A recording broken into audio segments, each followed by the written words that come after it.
इच्छाशक्तीसारखा खरा मित्र आणि ध्यास असेल तर मेहनत करण्यासाठी वयाची अट निर्भर नसते. अगदी त्याच प्रकारे या आजींचं आहे. शिक्षणाला आणि मेहनतीला वयाचं बंधन नसतं, हे आजीच्या चेहऱ्यावरील उत्साहावरून दिसत आहे. बोरिवली वेस्ट स्टेशनजवळील मोठ्या फिश मार्केटमध्ये या आजी आणि त्यांच्या सूनबाई मासे विक्रीचा व्यवसाय करतात. आजीच्या मेहनतीला त्यांच्या सूनबाईच्या साथीची जोड छान प्रकारे लाभलेली आहे. आजींच्या सूनबाई आपल्याला दाखवण्यासाठी मोठ्या आकाराचे पापलेटचे मासे बाहेर काढत आहेत.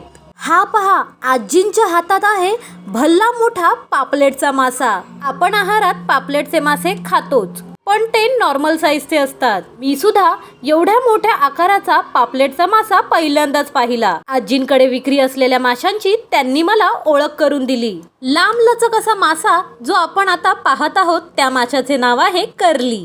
सिल्वर आणि चमकणाऱ्या या लांब अशा माशाचं नाव आहे रावस.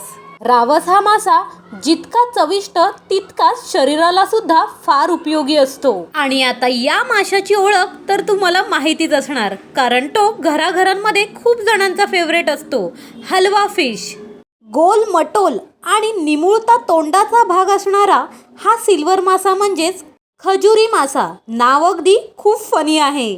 सगळ्यात टेस्टला भारी आणि लहान ते मोठ्यांपर्यंत आवडणारं ते म्हणजेच नॉर्मल साईजचे पापलेट. खाण्यास सोयीस्कर आणि टेस्टी ती म्हणजेच कोलंबी. ही तर तुम्हाला माहितीच आहे. टेस्टी असणाऱ्या आणि या मधोमध ठेवलेल्या माशाचं नाव आहे भोई. माशांमध्ये कमी किमतीत विकला जाणारा पण टेस्टला भारी असणारा मासा म्हणजेच मांदेली फिश. समोर ठेवलेल्या व्हाईट कलरच्या प्लेटमध्ये सिल्वर असणारे मासे म्हणजे शिंगाडा फिश. या आजी आपल्याला मोठ्या आकाराच्या कोलंबी दाखवत आहेत. आणि लक्ष वेधून घेणाऱ्या या आहेत शिंपल्या. प्रत्येक माशाचं शारीरिकदृष्ट्या एक वेगळं महत्त्व आहे. अशा प्रकारे आजी आणि पप्पाने मिळून या विविध प्रकारच्या माशांची ओळख करून दिली. त्यामुळे ती ओळख तुमच्यापर्यंत देखील पोहोचवता आली. आपल्या व्हिडिओ मार्फत आजीच्या या मेहनतीला सलाम.